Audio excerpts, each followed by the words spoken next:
benarkah? Mungkin kalimat itulah yang agaknya dapat menggambarkan suasana panas yang kini sedang ramai menyeret nama ibu dan anak Nikita Mirzani dengan sang buah hati Laura Mezani alias Loli. Ya, Nikita Mirzani dalam siaran live-nya di sosial media mengomentari banyak hal termasuk diantaranya rasa tidak habis pikirnya dengan perjuangannya untuk membiayai sekolah Loli di luar negeri. Namun, hal itu pun berujung Loli yang dikatakannya hanya bersekolah selama 1 bulan. Lantas seperti apa cuap-cuap yang disampaikannya? Benarkah saking murkanya Nikita, ia pun juga berharap agar Loli kembali ke dalam perutnya, alias seperti tidak ingin pernah melahirkan Loli. Ya, buntut dari kekesalan Nikita Mirzani memang semakin bertambah saat warganet yang seolah menyerangnya karena Loli sedang berusaha keras untuk membiayai sekolahnya sendiri dengan berjualan di salah satu aplikasi di sosial media pasca diputus biaya oleh sang ibu. Lagi-lagi hal ini pun ditanggapi dingin oleh Nikita Mirzani.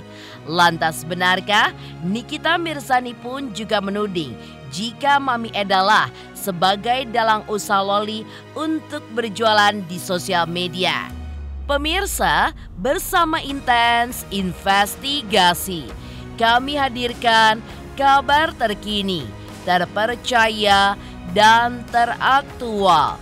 Tetapi sebelumnya, jangan lupa untuk like, subscribe, dan juga share channel YouTube ini.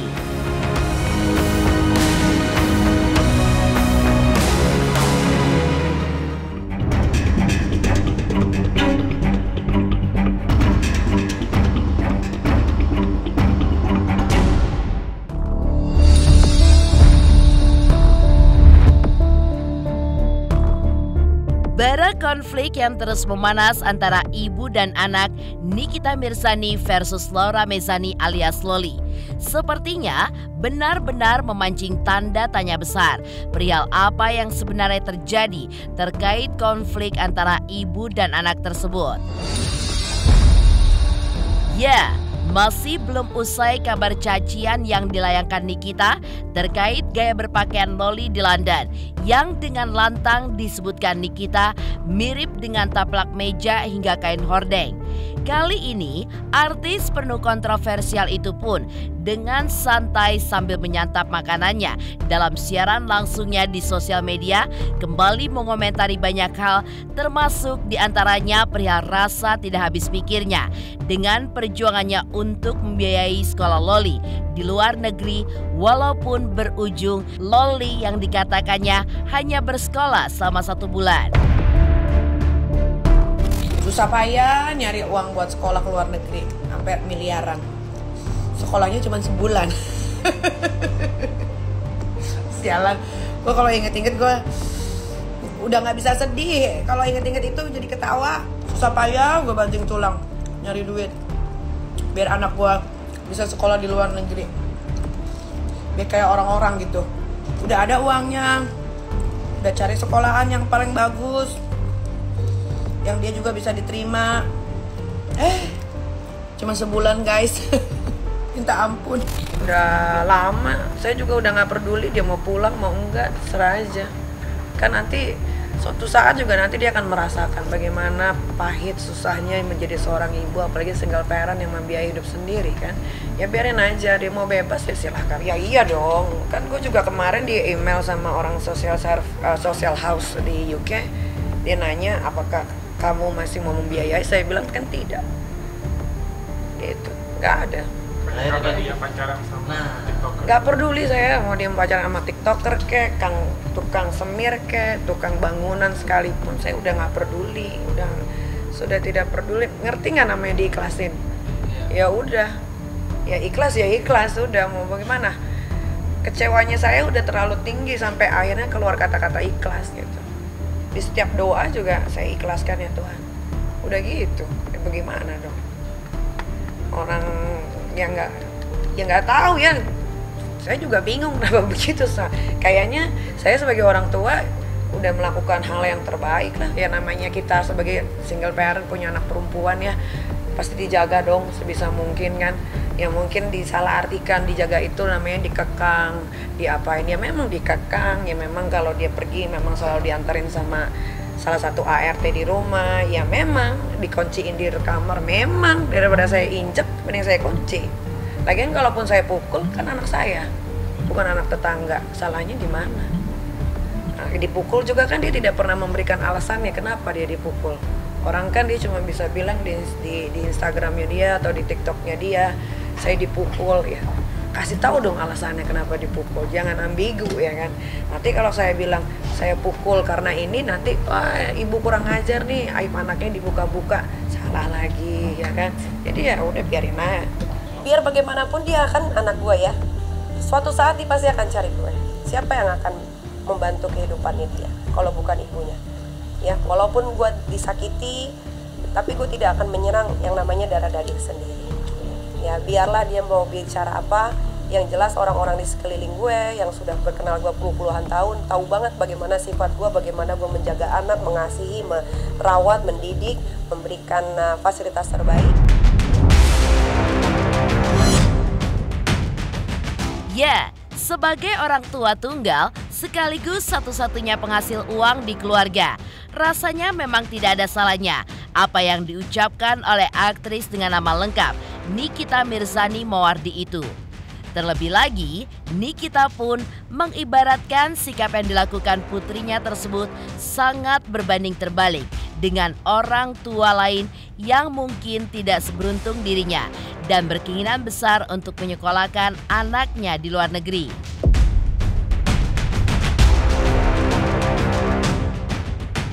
Berbagai cara pun dilakukan, termasuk mencari pekerjaan ekstra untuk membiayai anak kesayangan mereka ke luar negeri, atau mengandalkan beasiswa, yang sepertinya hal itu memang tidak dilakukan Nikita Mirzani untuk membiayai biaya pendidikan Loli di jantung kota Inggris tersebut.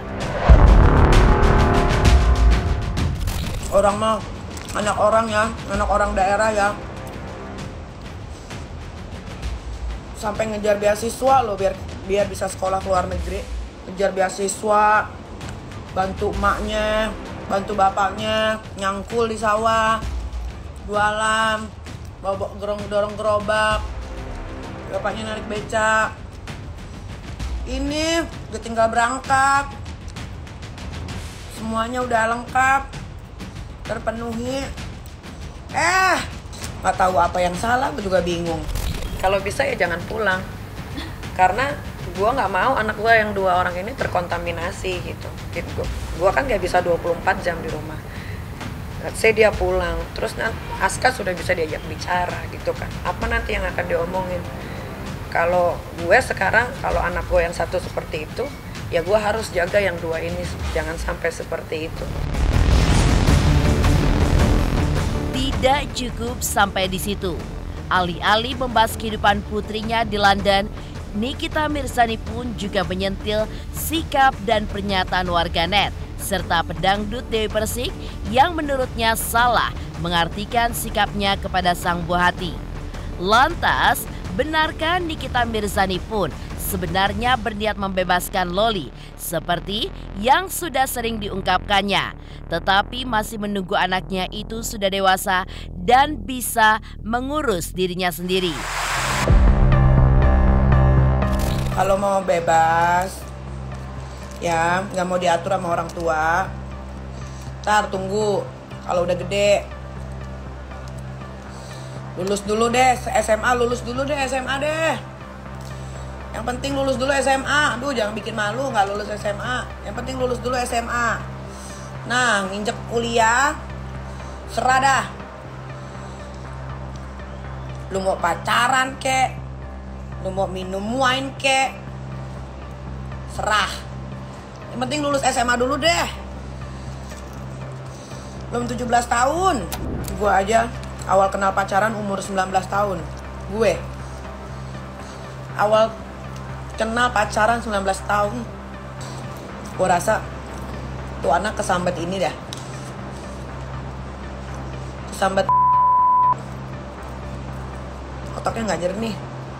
Aku nggak pernah bahas aku nggak pernah bahas mama aku nggak pernah bahas mama aku, tapi foto gue dipajang, dikata-katain. Di samping semua kekesalan Nikita dengan gaya khasnya yang begitu santai namun mengena, Nikita Mirzani pun juga berharap agar Loli kembali ke dalam perutnya, alias seperti tidak ingin pernah melahirkan Loli ke dunia.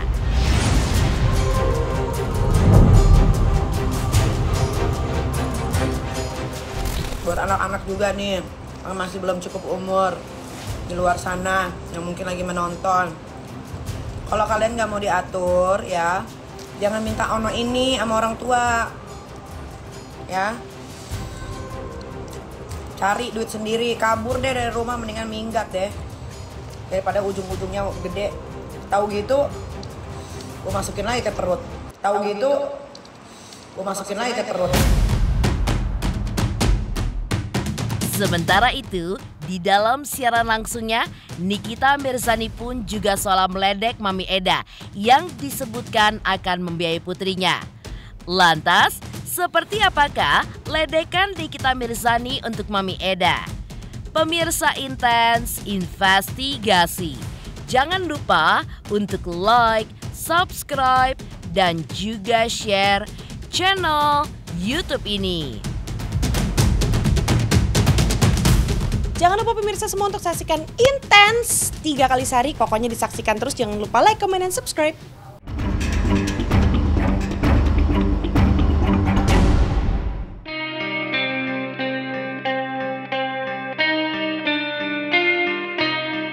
Ya, seperti diketahui sebelumnya, pasca tidak dibiayai lagi oleh sang bunda Nikita Mirzani, berbagai cara memang dilakukan Loli untuk mengais rezeki di negeri orang tersebut.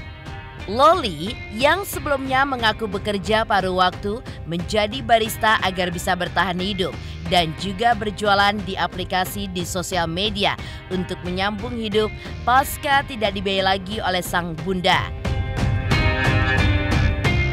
Hal itu pun dikomentari oleh Nikita dalam siaran langsungnya di sosial media yang mengatakan penghasilan Loli pun tidak akan bisa untuk menutupi biaya sekolahnya di jantung kota Inggris tersebut. Katanya biaya sekolah hasil dari live. Live tuh berapa sih didapatnya? Live TikTok berapa sih didapat? Berapa sih? Hah? Berapa sih live TikTok? Dia nggak pernah dapat saweran kayak emaknya. TikTok Universe, Singa, nggak pernah. Paling banter topi, kereta api. Berapa sih? Sosokan mau bayar sekolah di sana, tetap nggak bisa sekolah di sana. Kalau mau sekolah ke tempat sekolah yang baru, tetap harus identitas emaknya, nggak bisa. Mungkin netizen bisa dibego-begoin, tapi kalau orang yang otaknya jalan nggak bisa. Sok aja tanya, bisa nggak anak di bawah umur sendirian di negara orang, kucuk-kucuk mau pindah sekolah, tiba-tiba diterima aja gitu? Kan di paspornya ada nama emaknya. Pasti gue lagi ntar yang ditelepon. Coba pikir pakai akal sehat ya. Masih pada punya otak kan? Coba, bener nggak yang gue omongin? Masih dalam siaran langsungnya yang sama, alih-alih mengomentari Loli, Nikita Mirzani pun juga seolah meledek Mami Eda, ibu angkat Loli di London, yang dikatakan akan menghandle semua biaya Loli termasuk untuk bersekolahnya. Lantas benarkah Nikita Mirzani menuding Mami Eda sebagai dalang usaha Loli untuk berjualan di sosial media? Tidak lagi bilang, nggak apa-apa kalau nggak mau biayain. Ada itu yang mau biayain, Mani. Mani. Loh, buktinya kagak sekolah. Emang orang tuh pada gede omong doang. Ngomong paling gampang. Suruh minta tuh sama support sistemnya. Minta duit, minta bayarin sekolah. Karena Loli nggak bisa sekolah negeri. Dia bukan warga negara UK. Dia harus sekolah swasta. Minta biayain tuh sama keluarga Jangan anak gua disuruh live TikTok tiap hari. Paling berapa sih dapatnya? Ya Allah. Paling dapatnya berapa sih? 5 juta, 6 juta. Itu nggak sehari ya. Mungkin sebulan. Coba support sistemnya, coba bantuin tuh anak. Katanya support sistem, bantuin, bayarin sekolah. Jangan WhatsApp doang. Semangat ya. Jangan, nggak penting. Support nggak bisa jadi duit. Sementara itu, seperti membalas sindiran yang dialamatkan kepadanya, Loli pun terlihat dengan santai menjawab sindiran ibundanya. Seperti apakah Loli menjawab sindiran Nikita Mirzani? Pemirsa Intens Investigasi, jangan lupa untuk like, subscribe, dan juga share channel YouTube ini. Halo pemirsa Intens, apa kabar? Gue Jeffrey Nicole. Jangan lupa saksikan Intens Investigasi 3 kali sehari. Dan jangan lupa buat like, comment, dan subscribe.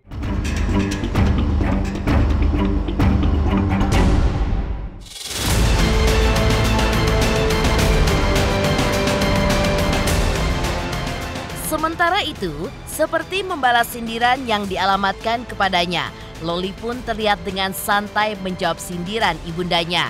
Dalam siaran langsung di akun sosial media pribadinya, Loli yang berniat memberikan siaran kepada netizen agar lebih pintar dalam memfollow seseorang di sosial media dan mencari tahu lebih dahulu terkait sosok orang tersebut, apakah sosoknya kontroversial ataupun tidak. Tidak cukup sampai di situ, bahkan secara belak-belakan, Loli pun juga menyarankan netizen agar tidak mengikuti seseorang hanya karena sosoknya yang kontroversial. Lantas benarkah jika pernyataan tersebut dimaksudkan Loli untuk menjawab sindiran dari ibundanya? Ada orang yang pengen ngejelek-jelekin aku pastinya. Ya, ada orang yang pengen ngerendahin aku, pengen ngebikin kalau aku ini seakan-akan jelek banget gitu ya. Tapi adalah kan enggak. Maka dari itu kan, kalian itu jangan langsung percaya apalagi postingan yang ada di media sosial gitu loh. Karena kan aku kan juga punya TikTok, aku punya nge-live. Kalau misalnya kalian punya pertanyaan, ya tanyain aja ke aku langsung, biar langsung dijawab. Kalau menurut kalian, oh ya ini nggak benar, jangan diikutin. Ya, kalau mau ngikutin orang juga, contohnya kalau pengen nge-follow orang, ya follow-follownya yang kasih dampak positif ke kalian, bukan yang malah justru dampak yang negatif, ikut-ikutan ngebully. Jangan, nge-follow itu mungkin nge-follow live hack atau siapa kek yang menurut kalian yang bagus-bagus, yang baik-baik, contohnya kayak nggak kontroversial mungkin ya, follow gitu. Kalau misalnya emang mungkin kalian pengen ikutin juga, ya itu urusan kalian, hak kalian juga gitu kan, itu bukan urusan aku. Tapi kalian kalau ngikutin orang-orang itu, positifnya diambil, negatifnya dijauhin, kayak gitu ya guys ya. Demikian pemirsa, kabar terkini, terpercaya, dan teraktual yang kami hadirkan hari ini. Saksikan terus Intens Investigasi setiap hari Senin sampai dengan Sabtu. Tayang 3 kali sehari, yaitu pada pukul 11 siang, 3 sore, dan 7 malam, hanya di YouTube channel. Dan pastikan jangan lupa untuk like, subscribe, share, dan juga komen channel Intens Investigasi.